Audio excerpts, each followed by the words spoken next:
तो दोस्तों नमस्कार, मैं हूं अनिल और रेसलिंग सुपर धमाल में आपका स्वागत है। दोस्तों आपको बता दें कि जॉन सीना को जे ऊसो के रॉयल रंबल मुकाबला जीतने के बाद प्रेस कॉन्फ्रेंस में देखा गया, उन्होंने यहां पर खुद को एलिमिनेशन चेंबर मुकाबले में एक एंट्री के रूप में घोषित किया। लेकिन दोस्तों आपको बता दें कि यहां पर जो है उन्होंने अपनी एंट्री का ऐलान तो कर दिया है। फैंस भले ही जॉन सीना को ये मुकाबला जीतते हुए देखने की उम्मीद लगा रहे हैं, लेकिन हाल ही में हुई चीजें कुछ और ही इशारा कर रही हैं। इस वीडियो में हम आपको वो 4 चीजें बताने वाले हैं जिनसे इशारों में पता चलता है कि WWE में जॉन सीना शायद मेंस एलिमिनेशन चेंबर मुकाबला नहीं जीत पाएंगे। जी हां दोस्तों, इसलिए वीडियो के अंत तक बने रहें और अगर आप चैनल पर नए हैं सब्सक्राइब करने के बाद ऑल पर क्लिक करें। बात करते हैं सबसे पहले तरीके का। पहला कारण क्या हो सकता है? क्योंकि जॉन सीना एलिमिनेशन चेंबर 2025 के बिल्डअप से गायब हैं। जी हां दोस्तों, जॉन सीना ने भले ही खुद की एंट्री एलिमिनेशन चेंबर मैच में घोषित कर दी है, लेकिन वो इस प्रीमियम लाइव इवेंट के बिल्डअप में नजर नहीं आएंगे। इसके पीछे का कारण है उनकी फिल्म, जिसकी शूटिंग इस समय हंगरी में चल रही है। ये एक बड़ा इशारा है जिसके आधार पर जॉन सीना टीवी पर नजर नहीं आएंगे। अब क्योंकि वो इस शो और मैच को हाइप नहीं करेंगे, तो ऐसे में उनके जीतने की उम्मीदें भी कम हो जाती हैं। ये देखना होगा कि वो इसको बदल पाते हैं या नहीं। तो पहला कारण दोस्तों ये है कि जॉन सीना जो है एलिमिनेशन चेंबर में उन्होंने अपनी एंट्री का ऐलान तो कर दिया है, लेकिन वो आएंगे सिर्फ 1 महीने बाद, यानी कि रॉयल रंबल के 1 महीने बाद होता है चैंबर, तो 1 महीने बाद तक वो गायब रहेंगे। और एकदम से आकर के जीतना तो मुझे नहीं लगता कि वो जीत सकते हैं। बात करेंगे दूसरे कारण का। लोगन पॉल रॉयल रंबल 2025 में अपने एलिमिनेशन का बदला जॉन सीना से ले सकते हैं। जी हां दोस्तों, ये भी एक बड़ा कारण हो सकता है। जॉन सीना को भले ही जे ऊसो ने रॉयल रंबल मुकाबले से बाहर किया हो, लेकिन जॉन सीना ने लोगन पॉल को इस मुकाबले से एलिमिनेट किया था। अब लोगन पॉल अगले हफ्ते रॉ में रे मिस्टीरियो के खिलाफ लड़ेंगे, जिसको जीतकर वो एलिमिनेशन चेंबर मैच का हिस्सा बन सकते हैं। अगर लोगन पॉल अपना अगले हफ्ते मैच जीत जाते हैं तो चेंबर मुकाबले में वो जॉन सीना को निशाना बना सकते हैं। ऐसा करके वो रंबल मुकाबले में अपनी एलिमिनेशन का बदला जॉन सीना से ले सकते हैं। इसके चलते शायद जॉन सीना अपना मुकाबला ना जीत पाए। बात करेंगे तीसरे तरीके की। जॉन सीना का रिटायरमेंट टूर अभी शुरू ही हुआ है, तो वो शायद ही एलिमिनेशन चेंबर मुकाबला जीत पाएंगे। जी हां दोस्तों, जॉन सीना की रिटायरमेंट टूर की शुरुआत 6 जनवरी 2025 को हुए रॉ नेटफ्लिक्स डेब्यू में हुई। अगर जॉन सीना अपना मैच जीत जाते और रेसलमेनिया 41 में 17th चैंपियनशिप जीत जाते, तो उनके पास अप्रैल के बाद आने वाले महीनों में कुछ भी हासिल करने को नहीं रहेगा। ऐसे में ट्रिपल एच और उनकी क्रिएटिव हेड जो टीम है, इस पल को जून के आगे शिफ्ट करके उनके टूर को यादगार और शानदार बनाए रखने का प्रयास करेगी। यही वजह है कि जिसके चलते जॉन सीना एलिमिनेशन चेंबर मुकाबला शायद जीत नहीं पाएंगे। जी हाँ दोस्तों, बड़ा कारण बिल्कुल ये भी लगता है क्योंकि अभी उनके रिटायरमेंट टूर की शुरुआत हुई है, और ऐसे में अगर जो है जॉन सीना को एकदम से वो जिता देते हैं, 17 टाइम वर्ल्ड चैंपियन बनना एकमात्र लक्ष्य है अब उनका इस WWE कंपनी में। इसके अलावा तो दोस्तों सब कुछ जॉन सीना जो है WWE करियर में अपने जो है हासिल कर चुके हैं, तो हम देखना चाहेंगे। मैं तो वैसे भी और ज्यादा उम्मीद लगा रहा हूँ कि वो अप्रैल में जो है रेसलमेनिया होगा, वहां पर चैंपियनशिप मैच के लिए जो एलिमिनेशन चैंबर जीते, उसके बाद रेसलमेनिया में जाकर के कोडी रोड्स या जिसको भी वो चैलेंज करें वहां जाकर के वो जीते, चैंपियन बन जाए, वो रेसलमेनिया में 17 टाइम वर्ल्ड चैंपियन जीते। उसके बाद जो भी है जितने भी मैच है वो सारे जीते, और ऐसे में मैं चाहूंगा उनका करियर हो, लेकिन ये जो टूर हो, लेकिन मुझे नहीं लगता कि शायद ये चीजें WWE वाले करने वाले हैं। तो ये कारण है दोस्तों, देखना होगा होता क्या है। हम चाहेंगे जॉन सीना जीते, लेकिन देखते हैं होता क्या है। बात करेंगे चौथे और आखिरी तरीके का।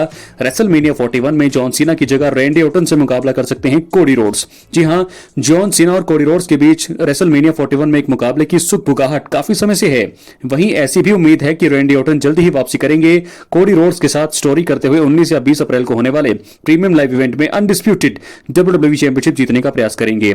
ऐसे में रैंडी ऑर्टन और कोडी रोड्स के बीच मुकाबले में ज्यादा एंटरटेनमेंट है, क्योंकि जॉन सीना और कोडी रोड्स दोनों ही बेबी फेस हैं। वहीं रैंडी ऑर्टन एक हील बनकर बेहतर स्टोरी और एंटरटेनमेंट प्रदान कर सकते हैं। इस आधार पर जॉन सीना के एलिमिनेशन चेंबर मैच नहीं जीतने के इशारे यहां पर मिल रहे हैं। तो 4 चीजें दोस्तों जिनसे इशारों में यह पता चलता है कि WWE में जॉन सीना शायद एलिमिनेशन चेंबर मुकाबला नहीं जीत पाएंगे। तो क्या है दोस्तों आपकी राय? अपनी राय कमेंट बॉक्स में जरूर दें। क्या जॉन सीना जैसे वो रॉयल रंबल मुकाबले में उनकी हाइप थी कि वो जीतेंगे, बैटिंग ओड्स बता रहे थे कि जॉन सीना जीतेंगे, लेकिन सब कुछ उल्टा हुआ। लास्ट 2 में भी वो रहे, लेकिन अचानक से एक ऐसा प्लान WWE ने किया, जे ऊसो को जिताया और उसके बाद जॉन सीना को हराया। तो देखना होगा कि कहीं एलिमिनेशन चेंबर में भी कहीं ऐसा तो प्लान नहीं जॉन सीना के लिए। देखना होगा, अपनी राय कमेंट बॉक्स में जरूर दें। अब हम बढ़ेंगे अपनी अगली स्टोरी की तरफ, जो जुड़ी है हमारे ट्राइबल चीफ रोमन रेंस से। दोस्तों आपको बता दें, रोमन रेंस इस समय एक्शन से दूर हैं और रॉयल रंबल मुकाबले में रॉलिंस द्वारा किए गए खतरनाक हमले के कारण वो अनिश्चितकाल के लिए ब्रेक पर हैं। फैंस उन्हें जल्दी वापसी करते हुए देखना चाहते हैं। उनका इस तरह रोड टू रेसलमेनिया की शुरुआत में ही गायब हो जाना सही नहीं है। इस वीडियो में हम 3 कारणों के बारे में बात करेंगे कि क्यों रोड टू रेसलमेनिया के दौरान रोमन रेंस को WWE टीवी से दूर रखना एक बहुत ही बड़ी गलती है। दोस्तों, रेसलमेनिया 41 की बिल्डअप पर पड़ेगा असर, यह है पहला कारण। आपको बता दें, पिछले कुछ सालों में देखा गया है कि रेसलमेनिया का बिल्डअप रोमन रेंस के इर्द गिर्द रहा है। इसका बड़ा कारण है कि वो हमेशा एक नाइट को मेन इवेंट करते थे। रॉयल रंबल के साथ ही उनकी स्टोरी शुरू हो जाती थी। इसी वजह से रेसलमेनिया के लिए बिल्डअप बनाना आसान हो जाता। लेकिन इस बार चीजें एकदम अलग दिशा में जा रही हैं। रोमन रेंस चोट लगने के एंगल के कारण टीवी से दूर हैं। काफी ज्यादा संभावनाएं हैं कि वो एलिमिनेशन चेंबर में या उसके बाद किसी शो में वापसी करेंगे।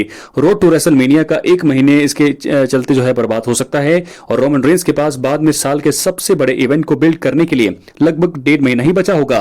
अगर वो ब्रेक पर नहीं जाते तो 2.5 महीने जितना लंबा समय मिलता, उस हिसाब से देखा जाए तो रोमन का अभी टीवी से दूर होना एक बहुत ही बड़ी गलती है। रेसलमेनिया के हिसाब से रोमन रेंस का टीवी से दूर रहना बहुत ही बड़ी गलती है। बात करेंगे दूसरे कारण का। WWE की व्यूअरशिप में लगातार गिरावट आ रही है। जी हां दोस्तों, रॉयल रंबल 2025 में जॉन सीना और रोमन रेंस जैसे बड़े स्टार आए। उन्होंने इसके द्वारा इवेंट को खास बनाया, लेकिन इसके बिल्डअप के दौरान दोनों नहीं थे। अब रोमन रेंस चोटिल होने के कारण एक्शन से पूरी तरह से दूर हैं। रोमन ने 2025 में अब तक अपने सिर्फ 2 ही अपीयरेंस दी है, जबकि वो कंपनी के सबसे बड़े सुपरस्टार हैं। रोमन रेंस को शोज और प्रीमियम लाइव इवेंट की ओर आकर्षित करने में सफल होते हैं, तो मुझे लगता है कि 2025 में रोमन ज्यादातर समय ब्रेक पर रहे हैं और रो स्मैकडाउन में नजर नहीं आए, तो इससे व्यूअरशिप में गिरावट आएगी। स्मैकडाउन के शोज बोरिंग साबित हो रही हैं और रेटिंग कम हो रही है। इसके साथ ही रो का नेटफ्लिक्स पर प्रदर्शन भी व्यूअरशिप के मामले में कुछ खास नहीं है। लगातार इस मामले में भी गिरावट देखने को मिल रही है, जो कि एक बहुत ही बड़ी गलती है।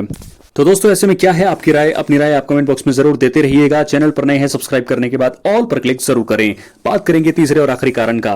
रोमन रेंस की CM पंक और सेथ रॉलिंस के साथ संभावित स्टोरी में फैंस की रुचि जो है पूरी तरह से खत्म हो जाएगी। दोस्तों, आपको बता दें कि रोमन रेंस जो है मेंस रॉयल रंबल मैच से जब CM पंक, रोमन रेंस और सेथ रॉलिंस एलिमिनेट हो गए तो रिंग साइड पर तगड़ा एंगल देखने को मिला। CM पंक और रोमन रेंस की बहस हुई। इसी बीच सेथ रॉलिंस ने रोमन रेंस का हाल बेहाल किया और फिर CM पंक के साथ भी उनका ब्रॉल देखने को मिला।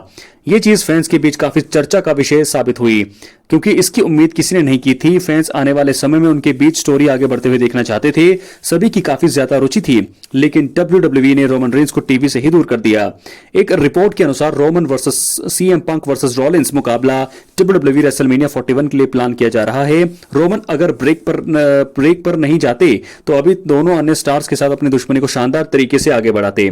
इससे फैंस का इंटरेस्ट भी बना रहता, एंटरटेनमेंट भी होता। अब क्योंकि रोमन ब्रेक पर हैं और समय के साथ फैंस की रुचि इस संभावित ट्रिपल थ्रेट मुकाबले से कम हो सकती है। इससे कुल मिलाकर क्या होगा दोस्तों की WWE को तो नुकसान होगा ही होगा, व्यूअरशिप में भी नुकसान होगा और साथ के साथ रोमन रेंस की लोकप्रियता में भी थोड़ी सी गिरावट देखने को मिलेगी। तो फिलहाल 3 बड़े कारण मैंने आपको बताए हैं कि क्यों यहां पर रोमन रेंस को रोड टू रेसलमेनिया से बाहर रखना बहुत ही बड़ी गलती है। मिलते हैं दोस्तों अगली वीडियो में। बहुत बहुत धन्यवाद।